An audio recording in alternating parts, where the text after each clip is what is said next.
Hello viewers, welcome to Sindhu English channel. We are so happy to travel in a new journey along with you in a new way. நேயர்களுடைய விருப்பத்துக்கு ஏற்ப so இனிமேல் நீங்கள் ரொம்ப எளிமையான முறையில் notes எடுத்துக்கிறதுக்கு வசதியாக இனி எல்லா வீடியோஸுமே இந்த மாதிரி தாங்க வரப்போகுது. ஸோ இன்றைக்கி நாம் இந்த வீடியோஸில் யூனிட் 2ல இருக்கக்கூடிய ஒரு அழகான போயம் தான் பார்க்க போகிறோம். To His Coy Mistress, written by Andrew Marvell. These are the topics we are going to see now.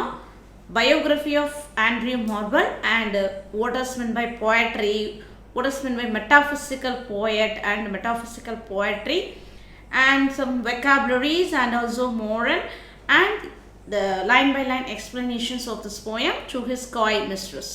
Okay.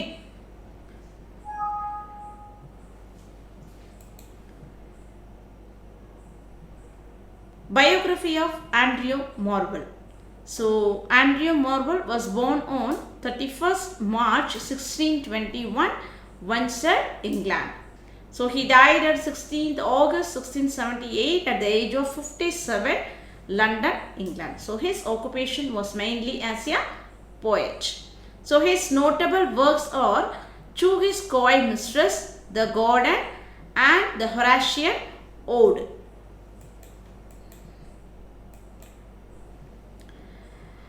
He has written so many works, but these three are his notable works. Okay. Next, To His Coy Mistress was completed at 1681. Is a metaphysical poem written by the English author and the politician. So, okay, he is also called as a politician. So, though the Puritan, Marvell was not opposed to the worldly and artistic amusement. So, note this point. Though Puritan, what is the meaning for Puritan? We have already come across this word. So, Puritan அப்படின்னா யார் அப்படிங்கிறத நம்ம last கிளாஸஸ்லேயே பார்த்துருப்போம். So, one who strictly follows the religious rules. So அந்த சமய சடங்குகளை எல்லாம் வந்து பார்த்திங்கன்னா ஒழுங்கான நெறியான முறைகளை பின்பற்றவர்கள் தான் வந்து பியூரிட்டன் அப்படின்னு சொல்லுவாங்க. See, Marvell was not opposed to the worldly and artistic amusement. So அவர் வந்து எப்படிப்பட்ட கொள்கை உடையவர் அப்படின்னு பார்த்தீங்க அப்படின்னா நேர்மையாக இருக்கணும், பொய் சொல்லக்கூடாது, சரிங்களா? ஸோ பொறாமைப்படக்கூடாது, இந்த மாதிரி விஷயம்லாம் ஓகே. ஆனால் அதுக்காக வந்து என்ன பண்ணக்கூடாது, மனிதன் வந்து ஆசையே இல்லாமல் இருக்கக்கூடாது அப்படின்னு நினைக்கக்கூடியவர். ஸோ உலகத்தில் இருக்கக்கூடிய ஆசை, அதாவது தானாக மனிதனுக்கு ஏற்படக்கூடிய உணர்வுகள் அனைத்தையுமே வெளிப்படுத்தணும், சந்தோஷமாக இருக்கணும் எல்லாருமே அப்படிங்கிறது தான் அவருடைய கொள்கையாக இருந்தது. So To His Coy Mistress deals with the theme of inevitability of decay and death. Okay, so very important. His Coy Mistress is the theme of inevitability of decay and death and stresses the advisability of making the most fleeting pleasure. Okay, that is a very important one. So வந்து பார்த்திங்கன்னா நேரம் காலம் அப்படிங்கிறது நிரந்தரமானது அல்ல. So அப்போ இருக்கிற அந்த கொஞ்ச காலத்தில் நம்ம என்ன பண்ணணும், சந்தோஷமாக இருக்கணும், இந்த சந்தோஷத்தை வீணடிக்க செய்யக்கூடாது அப்படிங்கிறத சொல்கிறேன். So he is a mixture of reformation and the renaissance. Okay, mixture அப்படின்னா கலவை அப்படின்னு சொல்லுவோம். ரினைசன்ஸ் அப்படின்னா த நியூ திங்ஸ், அதாவது மறுமலர்ச்சி அப்படின்னு சொல்லுவாங்க, அதுதான் வந்து ரினைசன்ஸ். ஸோ இவர் வந்து பார்த்திங்கன்னா ரெஃபர்மேஷன் அண்ட் ரெனைசன்ஸ் ரெண்டுமே கலந்த ஒரு கலவையாக அவர் இருக்கார் அப்படின்னு சொல்கிறாங்க. ஓகே, நெக்ஸ்ட் பாருங்கள். He revered the Bible but also loved wine, woman and song. Okay, the meaning for revered is respect. So he respect the பைபிளை வந்து அவர் மதிக்கிறார். அதில் சொல்லக்கூடிய கொள்கைகள் வந்து எல்லாமே வந்து ஃபாலோ பண்ணணுங்கிற அவசியம் இல்லை, அதுதான் வந்து அவர் சொல்லக்கூடியது. Okay, but also love wine, woman, song. அதே மாதிரி அவருக்கு என்ன பண்ணும், பெண்கள் கூட பழகிறது, பெண்கள் கூட சந்தோஷமாக இருக்கக்கூடிய அந்த தருணங்கள், அது வைன், சாங், பாடல் பற்றி பாடுறது, அழகை ரசிக்கிறது, இது எல்லாமே அவருக்கு பிடிக்கும் அப்படின்னு சொல்கிறார். The poet uses the iambic tetrameter couplets that is AA, BB, CC. Okay, this is the rhyming scheme of this poem to his coin mistress. And also the poet uses the theme carpe diem. Note this one, this is very important. What is the theme used by the poet in the coin's mistress அப்படினு கூட கேட்கலாம். Carpe diem. Okay, carpe diem means the seize the day. அதாவது அந்த ஒரு நாளை பற்றி குறிக்கக்கூடிய அந்த நேரத்தை பற்றி குறிப்பிடக்கூடியது தான் வந்து carpe diem அப்படின்னு சொல்லுவாங்க. The poem is narrated by the male lover to his female beloved. So இந்த போயமில் பார்த்தீங்க அப்படின்னா the male lover is to his female beloved. தன்னுடைய காதலை கிட்ட அந்த காதலன் கூறும்படியாக தான் வந்து போயம் இருந்திருக்கு. Okay, the speaker uses the metaphor vegetable love to his love. So he has uses the metaphor. So the figure of speech metaphor அப்படிங்கிறது பார்த்தீங்கன்னா comparison of two natural things without like அப்படின்னு தான் வந்து metaphor அப்படின்னு சொல்லுவாங்க. So இந்த metaphor vegetable love அப்படின்னா என்னங்கிறத நம்ம poetic lines பார்க்கும்போது பார்க்கலாம். The poet prizes the beauty by complimenting her individual features using a device called erotic blazon. Note it down. The poet prizes the lover's beauty, her individual features. அதாவது அந்த கவிஞர் வந்து பார்த்தீங்க அப்படின்னா தன் காதலினுடைய அழகை, அதாவது ஒட்டு மொத்தமாக சொல்லாமல் ஒவ்வொரு பாகங்களையுமே தனித்தனியாக வந்து வர்ணிக்கிற மாதிரி கொடுத்துருப்பார். ஸோ அந்த மெத்தடுக்கு பேர் என்ன அப்படின்னு பார்த்தீங்கன்னா எரோட்டிக் பிளாசான் அப்படின்னு சொல்லலாம். Okay, so individual features using a device is called erotic blazon. Next பாருங்கள், he had given so many comparisons. அதாவது time's winged chariot, that means his persuasion on her to sleep with him. Times winged chariot, இதெல்லாமே வந்து பார்த்தீங்கன்னா நேரங்களில் கொடுக்கப்படுது தான். He compares the lady's skin to a vibrant layer of morning dew. அதாவது due அப்படின்னா பனி துளியை தான் வந்து டியூ அப்படின்னு சொல்லுவோம். ஸோ இந்த டியூ அப்படிங்கிறது நல்லா ஏர்லி மார்னிங் அதிகாலையில் வந்து அந்த புற்கள் மேலெல்லாம் இருக்கும். அந்த பனித்துளியில் அந்த உலகமே தெரியும், நல்ல பவர்ஃபுல்லாக இருக்கும், நல்ல கிளாஸஸ் அதில் தெரியும். அந்த மாதிரி ரொம்ப வழவழப்பாக அவங்களுடைய அந்த மேனி இருக்குது. He compares the lady's skins to the vibrant layer of the morning dew. அந்த இப்போ ஒரு சின்ன பனித்துளி இருக்குன்னு வச்சுக்கோங்களேன், அந்த பனித்துளியில் மேலே இருக்கக்கூடிய ஏதாவது ஒரு காட்சி தெரியும். அந்த மாதிரி அவங்க உள்ளுக்குள்ளார இருக்கக்கூடிய உணர்வுகள் வந்து அவங்க உடம்புலேருந்து வெளிவரக்கூடிய அந்த வேர்வை துளி அதிலே வந்து பார்த்தீங்க அப்படின்னா தெரிஞ்சிடுது அப்படின்னு சொல்ல வர்றார். That is animated by the fires of her soul and encourages her to sport with him while we meet. That is his line. They can become the amorous birds of prey. Okay, so amorous birds of prey, that is actually consume the time they have through the passionate love making. Amorous bird means they are ready to love each other. That is called amorous birds. The poem is concerns love, romance and aphorism, carpe diem, living the life to the fullest. Okay, this is the major themes of the poems. அதில் எல்லாமே இருக்குது பாருங்கள். The poem concerns love, romance and aphorism, carpe diem. இந்த நாளுக்குள்ளாரியே எல்லாமே நடந்து முடிக்க வேண்டிய விஷயமா அது சொல்லியிருக்காங்க. Living life to the fullest. And now we are going to see what is poetry. So poetry na enna அப்படிங்கிறத பார்க்குறோம். So poetry is a form of literature that uses aesthetic and rhythmic qualities of language such as phonoaesthetics, sound symbolism and meter to evoke some meanings in addition to or in the place of a prosaic ostensible meanings. Okay, so prosaic ostensible meanings, the meaning for prosaic ostensible அப்படின்னா ப்ரொசோயிக் அப்படின்னு பார்த்தீங்கன்னா கடினமான வார்த்தைகள் அர்த்தம். அதுவும் இந்த கவிதை அப்படிங்கிறதே அழகுன்னு தானே சொல்கிறோம். ஸோ இப்போ ஒரு பாடல் இது வந்து பார்த்திங்கன்னா இலக்கியத்தில் ஒரு தொகுப்பு. அந்த இலக்கியம் வந்து பார்த்திங்கன்னா நல்ல அழகாக வார்த்தைகளை வந்து நல்லா அழகாகவும் இல்லை வந்து ஒரு கடுமையாக இருக்கிற வாழ்க்கைக்கு பதிலாக ஒரு நல்ல இனிமையான வார்த்தையை பொருத்தி அதாவது அந்த வார்த்தைக்கே ஒரு அழகு சேர்க்கறது தான் வந்து பார்த்திங்க அப்படின்னா கவிதை அப்படின்னு சொல்கிறாங்க. What is the poetry. Okay, aesthetic and rhythmic qualities. இசை ரித்தம் அப்படின்னாலே இசைன்னு தானே சொல்லுவோம். ஸோ அந்த மாதிரி வரக்கூடியது. So poetry is an art form in which human language is used for its aesthetic qualities. In addition, okay, aesthetic அப்படிங்கிறது கற்பனை. சாதாரண ஒரு விஷயத்தை தன்னுடைய கற்பனை மூலயமா ஒரு மிகப்பெரிய விஷயத்தை மாற்றி கூறுது. அதுவே வந்து ஒரு ப்ரோஸாக இல்லாமல் ஆடியன்ஸ் கிட்ட போய் சொல்லும்போது, பொயட்ரிக்காக சொல்லும்போது அது இன்னும் நல்லாவே ரீச் ஆகும். ஸோ இப்போ மக்கள்கிட்ட பொதுவாக ஒரு கருத்து சொல்ல போகிறோம். அந்த கருத்து அப்படியே சும்மா சொல்லாமல் அதையே ஒரு பாடல் மூலயமா சொல்லி பாருங்கள், அது சீக்கிரமாக அந்த மக்கள்கிட்ட போய் ரீச் ஆகும். அதை தான் இங்கே சொல்லியிருக்காங்க. அந்த மாதிரி கவிதை அப்படிங்கிறது ஒரு பாடல்ஸ் தான். Next we are going to see metaphysical poet. So metaphysical poetனா யார், metaphysical poetry அப்படிங்கிறது எல்லாமே நம்ம ஏற்கனவே ப்ரீவியஸ் கிளாஸஸ்லேயே நம்ம பார்த்துருக்கோம்.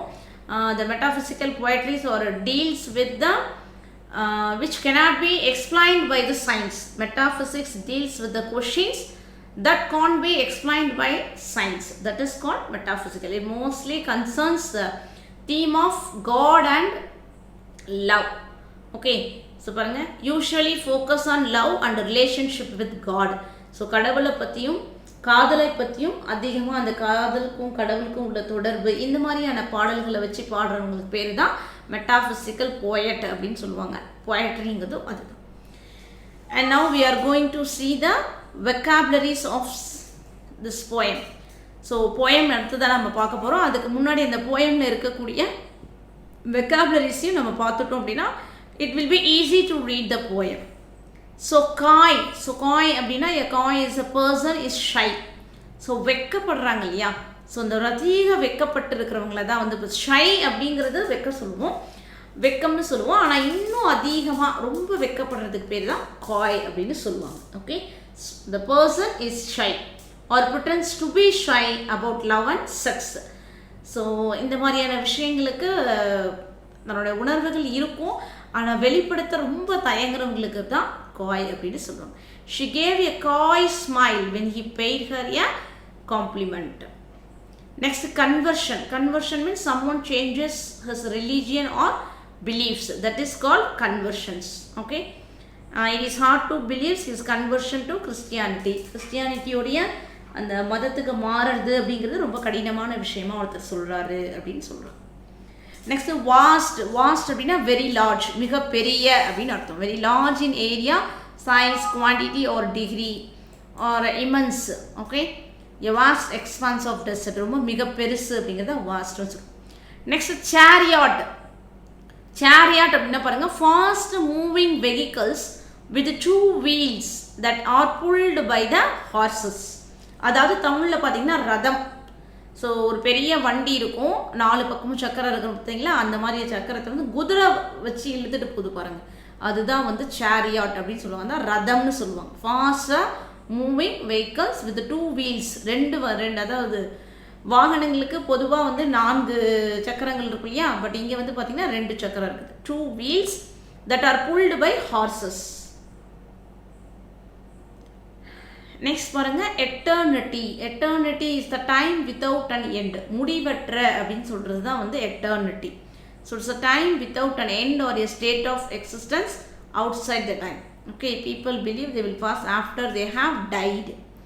அதாவது ஒரு சில பேர் வந்து மரணித்தாலும் வாழ்ந்து கொண்டே இருப்பார்கள் மக்களுடைய மனதில். அவங்களுக்கு வந்து மரணமே இல்லை, அவங்க எப்பயுமே மக்களோட மனசில் நிரந்தரமாக வாழ்ந்துக்கிட்டே இருப்பாங்க அப்படின்னு சொல்கிறாங்க இல்லையா, அதுதான் வந்து eternity. There is no time, முடிவற்ற அப்படின்னு அர்த்தம். நெக்ஸ்ட் குவைண்ட் அப்படின்னா வந்து நல்ல ஒரு அட்ராக்டிவாக இருக்குது. ஓல்டாக இருந்தாலும் அதாவது பழமையாக இருக்கும், ஆனாலும் அது வந்து என்ன பண்ணும், அட்ராக்டிவாக இருக்கும். அதுதான் வந்து குவைண்ட் அப்படின்னு சொல்கிறாங்க. Something that is quaint is attractive because it is unusual and rather old fashioned. This may seem a quaint idea in this age. So இந்த காலத்தில் இதெல்லாம் வந்து சரி வராதுப்பா, இதெல்லாம் ரொம்ப பழைய ஐடியாவாக இருக்குது அப்படின்னு சொல்ல போகிறாங்க. பழசு பட் ஆனாலும் கொஞ்சம் யூஸ்ஃபுல்லாக இருக்கக்கூடியதாக இருக்கிறது தான் வந்து குவைண்ட் அப்படின்னு சொல்லுவாங்க. நெக்ஸ்ட் வந்து பாருங்கள், வால்ச். So vault is a room underneath a church where people are buried. Usually the members of a single family. So ஷார்ட்டாக சொல்லணும் அப்படின்னு பார்த்தீங்கன்னா கல்லறை. ஸோ கல்லறை தான் வந்து வால்ச் அப்படின்னு சொல்லுவாங்க. அந்த கிறிஸ்தவர்கள்லாம் என்ன பண்ணுவாங்க அப்படின்னா அந்த சர்ச்சுக்கு அடியில் கீழே வந்து அவங்களுடைய ஒரு பாக்ஸில் புதைக்கப்பட்டு அதுக்கு மேலே வந்து அந்த மாதிரி கல்லறை கட்டியிருப்பாங்க. ஸோ மேக்ஸிமம் அவங்களுடைய ஃபேமிலிஸ் எல்லாமே இதே ஒரே இடத்துல தான் வந்து பரி பண்ணணும் அப்படின்னு சொல்லுவாங்க. அதுதான் he ordered Matilda's body should be buried in the family vault. So அவங்களுக்குன்னு இருக்கக்கூடிய அந்த இடத்துல தான் வந்து எல்லாரையுமே புதைக்கணும் அப்படின்னு சொல்கிறாங்க. ஓகே, நெக்ஸ்ட் பாருங்க, lust. Lust is a feeling of strong sexual desire for someone. So lust அப்படிங்கிறது தான் மோகம், காமம்னு சொல்கிறோம் இல்லைங்களா, அதுதான் லஸ்ட். Next hue. ஹியூ அப்படின்னா colour. So one of the same hue will look different in different light. So same colour ஆனால் வேறு வேறு இடத்துல வெவ்வேறு லைட், அந்த வெளிச்சத்தில் வேறு மாதிரி தெரியும்னு சொல்கிறது. ஹியூனா colour. Next, dew. Dew is a small drops of water that form on the grounds and other surfaces outdoors during the light. Okay, so he is compared this dew as a mister skin. The dew gathered on the leaves. Next, paranga, transpire. Transpire means give off from the surface of the leaves. Okay, and next, sweet pore. Sweet pore means the pores or the tiny holes in the human skin. அதாவது நம்மளுடைய இந்த skin தோலில் இருக்கக்கூடிய சின்ன சின்ன whole, அந்த whole வழியாக தான் வந்து இப்போ வேர்வையெல்லாம் வருது இல்லையா, அது இந்த மாதிரி ஹோல்ஸ்லேருந்து தான் வரணும். அதை தான் சொல்லியிருக்காங்க. இந்த sweet pores are the tiny holes in the human skin. So these are the important vocabularies we are going to see in this poem. And amorous. Amorous அப்படிங்கிறது readily showing or feeling love. So அந்த பறவைகள் வந்து பார்த்திங்கன்னா ரொம்ப உடனடியாக பார்த்த உடனே வந்து அவங்களுடைய அன்பை வெளிப்படுத்துவாங்க. அதுதான் வந்து இங்கே readily showing or feeling love, relating to love, especially sexual love. Okay, that is very important. So they are called as amorous birds. Wild and passionate love, அதாவது விலங்குகள்கிட்டையும் பறவைகள் மிருகங்கள் கிட்ட காணப்படக்கூடிய அந்த அன்புக்கு தான் வந்து பார்த்திங்கன்னா அமோரஸ் அப்படின்னு சொல்லுவோம். He became quite amorous at the office party. So next பாருங்க, ப்ரே. ப்ரேனா வந்து இறை. Animals or birds hunted and killed by another for food. The lion stalked its prey through the long grass. So அந்த ஒரு பெரிய புல்வெளியில் ஒளிஞ்சிக்கிட்டு இருக்கக்கூடியதில் தன்னுடைய இறையை தேர்ந்தெடுத்துருச்சு அப்படின்னு சொல்லுவாங்க. Stalked the lion stalked its prey through the long grass. ஸ்டாக்னா சேமித்து வைக்கிறது. ஸோ லயன் பார்த்தீங்கன்னா சாப்பிட்டுக்கிட்டே இருக்காதுங்க, பசிச்சாதான் சாப்பிடும் இல்லையா, அந்த வேட்டை அந்த உணவை வந்து அப்படியே மீத வச்சுட்டு போயிடும். அதை தான் இங்கே சொல்லியிருக்காங்க. நெக்ஸ்ட் பாருங்கள், லாங்குவிஷ். ஸோ லாங்குவிஷ்னா to become weak and miserable because of unfulfilled longings. Longings அப்படின்னா ஏங்கிறது. ஸோ இப்போ இந்த சில ஏக்கங்கள், அதில் வந்து தவிர்க்க முடியாத சில ஏக்கங்களை தான் வந்து லாங்குவிஷ், அதில் வீக்காக இருக்கிறது சொல்கிறாங்க. Next, he languishes for love, அவருடைய அன்புக்காக நான் ஏங்கிட்டே இருக்கிறேன் அப்படின்னு சொல்கிறேன். ஸ்ட்ரைஃப் அப்படின்னா violence of making love. So ஸ்ட்ரைஃப்னா ஹார்ட், ரொம்ப டிஃபிகல்ட், சண்டை இடுறதுக்கு தான் சொல்லுவாங்க. Okay, so now let us reach the poem. To his coy mistress had we but world enough and chime. This coyness, lady, were no crime.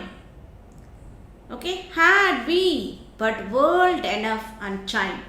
This coyness. Okay, had we, here the we refers to the male lover and the female beloved. Okay, this we refers to the male lover and his female lover. நமக்கு had we, நமக்கிட்ட time இருக்கா, but world enough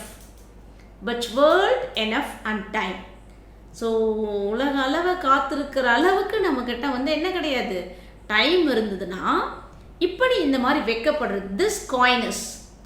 this coyness lady were no crime. So ரொம்ப நாள் இருக்க போகிறோம், இந்த உலக அளவில் நேரம் நமக்கு இருக்குது அப்படின்னா நீ இந்த மாதிரி வைக்கப்பட்டுக்கிட்டு இருக்கிறது ஒரு பெரிய குற்றமே இல்லை, சரிங்களா, ஒரு பெரிய குற்றமே இல்லை. அப்போ நமக்கு என்ன இல்லை, நேரம் இல்லை அப்படிங்கிறத அவர் இன்டைரக்டாக சொல்கிறார். We would sit down and think which way to walk and pass our long love's day. We would sit down, நம்ம பொறுமையாக உட்காந்து யோசிக்கலாம். And think which way to walk and pass our long love's day. நாம் எப்படியெல்லாம் நம்மளுடைய அந்த நாட்களை கழிக்கலாம் அப்படிங்கிறத ரொம்ப பொறுமையாக உட்கார்ந்து பேசலாம். Though by the Indian Ganges side should rubies find, I by the tide of Humber would complain. Okay, though by the Indian Ganges side, அதாவது அவர் என்ன சொல்றார், நீ இந்த பக்கம் ஒரு திசையில் இருக்கக்கூடிய இந்திய கங்கை நதிக்கரையில் போயிட்டு நீ என்ன பண்ணலாம், நீ ஒரு பக்கம் உட்கார்ந்துருக்கலாம். You can find the rubies. Okay, rubies அப்படிங்கிறது it's a kind of gems, அதாவது கற்கள் சொல்கிறோம் இல்லையா, நவரத்தினங்கள் சொல்கிறோம் இல்லையா, அதில் ஒன்று. ஸோ அந்த நீங்கள் பொறுமையாக அங்கே போயிட்டு என்ன பண்ணலாம், அந்த நவரத்தினங்கள் எல்லாத்தையும் நீங்கள் வந்து தேடி கண்டுபிடிச்சி எடுக்கலாம்.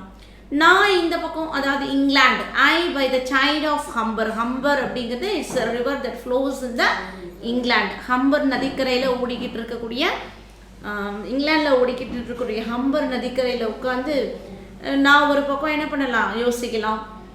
But I would love you 10 years before the flood. But I would love you 10 years before the flood. Here the flood referred is, that is in the Bible. So பைபிளில் வந்து பார்த்திங்கன்னா கிட்டத்தட்ட ஒரு 1000 வருடங்களுக்கு முன்னாடி எழுதப்பட்ட பைபிளில் குறிப்பிட்ட இருக்கக்கூடிய அந்த ஃப்ளட்டை சொல்கிறார், வெள்ளப்பெருக்க அவர் சொல்கிறார். ஸோ அந்த ஃப்ளட்டு வர்றதுக்கு முன்னாடியே நான் என்ன பண்ணிட்டேன், 10 வருடங்களுக்கு முன்னாடியே நான் ஒன்று லவ் பண்ண ஆரம்பிச்சிட்டேன். Okay, love you 10 years before the flood and you should, if you please, refuse till the conversion of the Jews. ஆனாலும் நீங்கள் என்ன பண்ணலை, இன்னும் நீங்கள் வந்து அப்படியே மௌனமாகவே இருக்கீங்க. அதோட உன்னுடைய மௌனம் வந்து எதற்கு ஈடானது அப்படின்னு பார்த்தீங்கன்னா, அண்ட் யூ ஷுட், நீ எப்படி இருக்க, இஃப் யூ ப்ளீஸ் ரெஃப்யூஸ், ஒருவேளை நீ என்னுடைய காதலை மறுத்திருந்தாலும் அதுக்கு ஒரு பரவாயில்லைன்னு இருந்திருப்பேன். ஆனால் நீ என்ன பண்ணுற, அதை நீ ரெஃப்யூஸும் பண்ண மாட்டேங்கிற. And you should, if you please refuse till the conversion of the Jews. Till the conversion of the Jews. So conversion of the Jews, ஜூஸ்னால் யார், ஸோ இந்த யூதர்கள் அப்படின்னு சொல்கிறாங்க இல்லையா, ஜூஸ், இவங்க வந்து அந்த கிறிஸ்டியன் ரூல்ஸை ஃபாலோ பண்ண மாட்டாங்க. ஸோ சப்போஸ் ஒருவேளை அந்த கிறிஸ்டியன் ரூல்ஸ் ஃபாலோ பண்ணுற மாதிரி இருந்ததுன்னா நீங்கள் அவ்வளோ நாளும் நீங்கள் வெக்கப்படுறதுக்கு ஒரு அர்த்தம் இருக்குது. அது எப்படி வந்து ஜூஸ் வந்து கிறிஸ்டியானிட்டிக்கு மாற மாட்டாங்களோ அதே மாதிரி தான் நீங்களும் என்ன பண்ண மாட்டீங்க, என்னுடைய லவ்வை அக்செப்ட் பண்ணாமல் இருக்க மாட்டீங்க. ஸோ இது ரெண்டுமே வந்து நடக்காத ஒரு விஷயம் அப்படின்னு அவர் சொல்கிறார். Okay, and you should, if you please refuse till the conversion of the juice. Now he is comparing to his love, my vegetable love. Okay, my vegetable love, his love is now compared to the vegetable love, should grow vaster than the empires and more slow. So என்னுடைய காதல் வந்து vegetable love அப்படின்னா என்னன்னா, just இப்போ ஒரு விதையை நாம் போடுறோன்னு வச்சுக்கோங்களேன், ஒரு வெஜிடபிள், ஒரு காய் கனியாகுது, அது வளருது, அதில் இருக்கிற காய் கனிகளை கொடுக்குது, உடனே அந்த அந்த காய் என்ன ஆகுது, விதை திரும்ப வந்து மற்ற இடங்களில், அதாவது அந்த சீட்ஸ் திரும்ப அதோட பழம் பெருசாக்கி அந்த பழம் பழுத்து கீழே விழுது. ஸோ கீழே விழுந்த உடனே அதில் இருக்கக்கூடிய விதை திரும்பவும் வருது. இப்போ இந்த மாதிரி அடுத்தடுத்து அது என்ன பண்ணும், அந்த செடிகள் வந்து ஒவ்வொன்று ஒன்று அடுத்தடுத்து படர்ந்து வளர்ந்துக்கிட்டே இருக்குது. அந்த மாதிரி என்னுடைய காதல் வந்து என்னது, பொறுமையெல்லாம் கிடையாது. ஸோ டக்கு டக்குன்னு உடனே நடக்கக்கூடிய ஒரு விஷயமா இருக்கக்கூடிய, that is my vegetable love. நான் பொறுமையாக நிதானமாக உட்காந்துட்டுலாம் இல்லை. So my vegetable love should grow vaster than the empire. So empire அப்படின்னா அரசாங்கம் அப்படின்னு சொல்லுவாங்க, அரசாட்சி, அவங்க ஆட்சி செய்யக்கூடிய பகுதியை தான் வந்து எம்பையர் அப்படின்னு சொல்லுவாங்க. ஒரு மன்னர் வந்து தான் ஆட்சி செய்யக்கூடிய பகுதியை வந்து எம்பையர்னு சொல்லுவார். ஸோ அவர் என்ன சொல்லுவார், அந்த ஒரு ராஜா ஆட்சி செய்கிற அந்த பகுதியை விட என்னோட இந்த காதலால் பரவக்கூடிய பகுதி வந்து மிக பெரியது. ஆனால் இப்போ ரொம்ப ஸ்லோவாக இருக்குது, and I am more slow. C, and 100 years should go to prize the thine eyes and on thy forehead gaze. So இப்போ நான் உன்னோட அழகை வர்ணிக்கணும்னு ஆரம்பிச்சேன்னா எனக்கு 100 வருடங்கள் தேவைப்படும். இதுக்கு just to price the thine eyes and the forehead gaze. உன்னுடைய அந்த கண் பார்வை, அந்த கண் இருக்கு இல்லையா, அந்த கண்களையும் 2 கண்களையும் உன்னுடைய நெற்றி புருவங்களையும், ஸோ இதை வர்ணிக்கிறதுக்கே எனக்கு எத்தனை காலம் தேவைப்படும், 100 ஆண்டு காலங்கள் தேவைப்படும். 100 ஆண்டு காலங்கள் கூட நான் உன்னோட அழகை நான் வர்ணிப்பேன். 200 to adore each breast. 200 adore to each breast. So இதுதான் வந்து இங்கே பார்த்தீங்க அப்படின்னா எரோட்டிக் லோஷன். நம்ம ஃபர்ஸ்டே பார்த்தோம் இல்லைங்களா? So the poet prizes the individual futures of his beloved. So this method is called erotic lotion. But 30,000 to the rest. So மற்ற பாகங்கள் எல்லாம் வர்ணிக்கணும் அப்படின்னு பார்த்தா அதுக்கு இன்னும் 30,000 வருடங்கள் ஆகும். ஸோ இவ்வளோ வருடங்களுக்கு ஆனால் என்ன கிடையாது, நேரம் இல்லை. Okay, so but 30,000 to the rest. And age at least to every part, and the last age should show your heart. So நான் ஒவ்வொன்றா அப்படியே வர்ணிச்சுட்டே போனாலும் இறுதியாக நான் எங்கே வந்து பார்ப்பேன், உன்னோட இதயத்தை நான் பார்ப்பேன். உன்னோட இதயத்தை தான் கடைசி இதுவாக காமிப்பேன் அப்படின்னு சொல்கிறேன். And the last age should show your heart. For lady, you deserve this stage. For lady, you deserve this stage. Nor would I love at lower reach. But at my back, I always hear the chimes winged chariot hurrying near, and wonder all before us lie deserts of vast eternity. Okay, so இப்போ அவர் என்ன சொல்கிறாரு, உன்னோட அழகை ஒவ்வொரு பாகங்களாக நான் என்ன பண்ணிகிட்டே இருக்கலாம், அப்படியே ஆழ்ந்து ரசிச்சுக்கிட்டே இருக்கலாம். ஆனால் என்ன பண்ணல, நான் இப்போ எனக்கு அதுக்கான நேரம் கிடையாது. அப்போ a time's winged chariot, okay, hurry near, அதாவது ஒரு குதிரை வண்டி இருக்கு இல்லையா, அந்த மாதிரி அந்த நேரம் அப்படிங்கிற ஒரு வண்டி என்கிட்ட வந்து எப்படி இருக்குது, ரொம்ப சீக்கிரமாக நெருங்கிட்டே இருக்கிற மாதிரியான சத்தம் எனக்கு கேட்டுக்கிட்டே இருக்குது. ஹரிங் அப்படின்னா வேகமாக வர்றது, நியர் என்னோட அருகில் கேட்டுக்கிட்டே இருக்குது. And yonder all before us like. So எல்லாரும் இறந்து போய் நாம் 2 பேரும் இருந்தால் மட்டும் கூட என்ன பண்ண முடியாது, இப்படி நீ வெட்கப்பட்டுட்டே இருந்த அப்படின்னா நம்ம எந்த ஒரு சந்தோஷத்தையும் அனுபவிக்க முடியாது. And yonder all before us like, எல்லாருமே இறந்து இந்த உலகத்தில் நீயும் நானும் மட்டும்தான் இருக்கிறோம் அப்படிங்கிற நிலைக்கு போனாலும் சரி, ஓகே, ஸோ நீ விருப்பப்படாமல் என்ன பண்ண முடியாது, எந்த ஒரு சந்தோஷத்தையும் அனுபவிக்க முடியாது. டெசர்ட்ஸ் ஆஃப் வாஸ்ட் எட்டர்னிட்டி, மிகப்பெரியது வாஸ்ட் அப்படின்னு சொல்லி. Thy beauty shall no more be found. Thy beauty shall no more be found, nor in thy marble walls shall sound my echoing song. Then warmth shall try that long preserved virginity. Okay, thy beauty shall no more be found. இப்போ நீங்கள் வந்து எப்படி இருக்கீங்க, ரொம்ப அழகாக எல்லாம் இருக்கீங்க. ஆனால் இந்த இளமை வந்து அப்படியே இருக்காது. காலங்கள் போக போக என்ன ஆகும், இந்த இளமை எல்லாமே அழிஞ்சுக்கிட்டே போகும். ஓகே, நார் இன் தை மார்பிள் வால்ச். ஸோ நம்ம ஏற்கனவே பார்த்தோம், வால்ச் அப்படிங்கிறது கிரேவ்யார்ட். ஷல் சவுண்ட், கல்லறை பார்த்தீங்க அப்படின்னா ரொம்ப அமைதியாக தான் இருக்கும். பட் ஆனால் நான் மட்டும் என்ன பண்ணுறேன், சோகத்தில் பாடிக்கிட்டு இருக்கிற பாடல் உங்களுக்கு கேட்கும். மை எக்கோயிங் சாங். ஓகே, ஸோ இப்போ நீங்கள் வந்து இத்தனை வருடங்களாக நீங்கள் காத்துக்கிட்டு இருந்த உங்களுடைய அந்த கன்னித்தன்மை அது என்னாக போகுது பாருங்கள். Then the worms shall try that long preserved virginity. Okay, so அப்போ உங்களுடைய உடலை என்ன ஆக போகுது, இப்போ நீங்கள் மண்ணுக்குள்ளாரப்போ உங்களை அடக்கம் பண்ணுறாங்க. அப்போ நீங்கள் இத்தனை நாளாக பாதுகாத்து வச்சுருந்த உங்களுடைய அந்த கற்பு, ஓகே, யாருமே உங்களை தொடக்கூடாது அப்படின்னு சொல்லி அனுமதிக்க விடாமல் இருந்தீங்க இல்லையா. ஆனால் நீங்கள் இறந்ததுக்கப்புறம் என்ன ஆக போகுது, இந்த மண்ணுக்குள்ளார போகும்போது உங்கள் அனுமதி இல்லாமலேயே உங்களுடைய உடலை நிறைய அந்த புழுக்கள் இருக்கு இல்லையா, ஸோ அது எல்லாமே உங்கள் மேலே, அந்த புழுக்கள் தான் உங்களுடைய கன்னித்தன்மையை எடுக்க போகிறாங்க அப்படின்னு சொல்கிறாங்க. So that long preserved virginity the worms shall try and your quaint honor turn to dust and into ashes all my lust. So இப்போ என்னுடைய மோகங்கள் எல்லாமே என்ன ஆக போகுது, அப்படியே வந்து சாம்பலாக ஆகி மாறிடும். ஸோ இத்தனை வருடங்களாக நம்ம காத்துக்கிட்டு இருந்த நம்மளுடைய எண்ணங்கள் எல்லாமே இறுதியில் அழிஞ்சு தான் போக போகுது அப்படின்னு சொல்கிறோம். The grave is a fine and a private place, but none I think to their embrace. Okay, the grave is a fine and a private place. So grave அப்படிங்கிறது அந்த சுடுகாடு. ஸோ அது வந்து ஒரு ப்ரைவேட் பிளேஸ், ஒரு தனிமையான இடம் தான். ஆனால் பட் நன் ஐ திங்க் சூ தேர் எம்ப்ராஸ், ஆனால் யாருமே அங்கே என்ன பண்ண போகிறதில்ல, கட்டி தழுவ போகிறதில்ல. ஸோ அது கட்டி தழுவுறதுக்கான இடம் இல்லை அது அப்படின்னு சொல்கிறார். Now therefore while the youthful hue sits on thy skin like a morning dew. Okay, now therefore while the youthful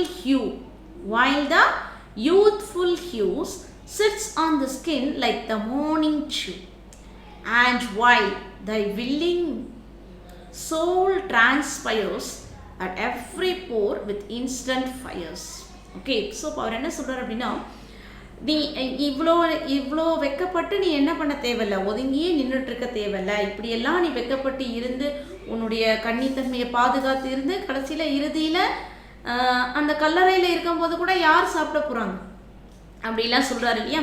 so இப்போ அடுத்ததாக என்ன சொல்கிறார் அப்படின்னு பார்த்தீங்கன்னா, உனக்கும் என்னோட சேர்ந்து சந்தோஷமாக இருக்கணும் அப்படிங்கிற எண்ணம் இருக்குது. அந்த எண்ணம் தான் எப்படி இருக்குது, உன்னுடைய உடலில் பனி துளி மாதிரி வெளியில் வந்திருக்கு. அதாவது உன்னோட உடலில் வரக்கூடிய ரொம்ப உணர்ச்சி வசப்பட்டோம் அப்படின்னு சொன்னால் நம்ம உடல்லேருந்து பார்த்திங்கன்னா அந்த வேர்வை உணர்வுகள் வந்து வேர்வை துளிகளாக வெளியில் வரும் இல்லையா, அதை தான் இங்கே சொல்லியிருக்காரு.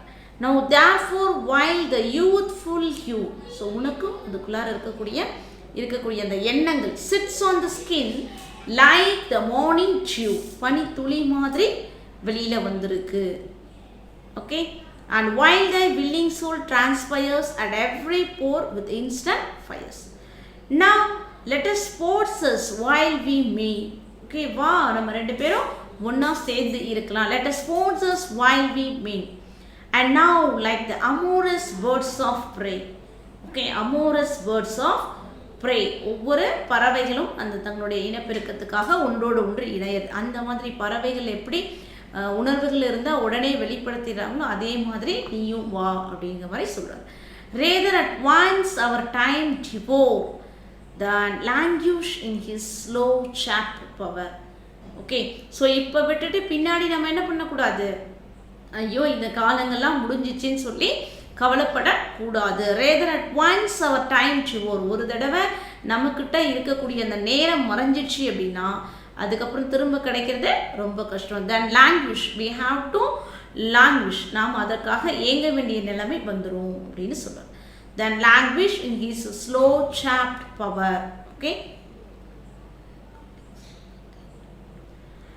let us roll all our strength and all our sweetness up into one ball. Now he is requesting his beloved to sleep with him. That is, let us roll all our strength. So நம்மளுடைய உணர்வுகளை எல்லாத்தையும் உணர்ச்சிகளை எல்லாத்தையும் உண்ணாக்கி ஒரே இடத்துல கொண்டு வரலாம் அப்படின்னு சொல்லுவாங்க. All our sweetness up into one ball and tear our pleasures with rough strife. Okay, எதற்காகவும் கவலைப்படாமல் நம்மளுடைய உணர்வுகளை வெளிக்கொண்டு வரலாம். Through out the iron grates of life. Thus though we cannot make our sun stand still yet we will make him run. So நாம் ரெண்டு பேரும் இருக்கக்கூடிய இந்த தருணத்தை பார்த்து சன் என்ன பண்ணணும், தன்னை வெளியே வரக்கூடாது. அதாவது அந்த இரவு பார்த்தீங்க அப்படின்னா முடியாத ஒரு இரவாக நமக்கு அமையணும் அப்படிங்கிற மாதிரி அவர் சொல்கிறார். Okay, so this is the poem. Thus the male lover is talking with his female beloved. So this is the concept of this poem. Let us roll all our strength and all our sweetness up into one ball and cheer our pleasures with the rough strife through the iron grates of life. Thus though we can't make our son stand still, yet we will make him run. Okay, so this is a moral to his coy mistress is one of many seduction poems. So seduction poems அப்படின்னா just she is asking his beloved to sleep with him. தன்னுடைய காதலையே தன்னோட வந்து சந்தோஷமாக இருக்கும்படி அந்த கவிஞர் வந்து கேட்குறார். அவ்வளோதான் இந்த போயம். ஆனால் இதை வந்து எப்படியெல்லாம் சொல்லி கேட்குறார் பாருங்கள், அதுதான் இதில் இம்பார்ட்டண்ட்டாக இருக்குது. செடக்ஷன் அப்படின்னா ஒருத்தவங்க வந்து கன்வின்ஸ் பண்ணுறது, to sleep with them, that is called seduction. So the message is simple. Okay, the coyness of his mistress appeals to him, but life is too short to play games. So it is time to get serious. நம்மளுடைய இந்த இருக்கக்கூடிய நம்ம வாழக்கூடிய நாட்கள் வந்து மிக சிறியது. So அந்த சிறிய நாட்களில் நாம் அனுபவிக்க வேண்டிய சந்தோஷங்கள் அனைத்தையும் அனுபவிக்க வேண்டும் அப்படின்ற மாதிரி கூப்பிடுறது தாங்க இந்த poem. Okay guys, I hope that you all enjoy this poem and I believe that this will be useful to take the notes for you. Thank you for your support. I'll meet you on another interesting topic on my next class. Thank you all.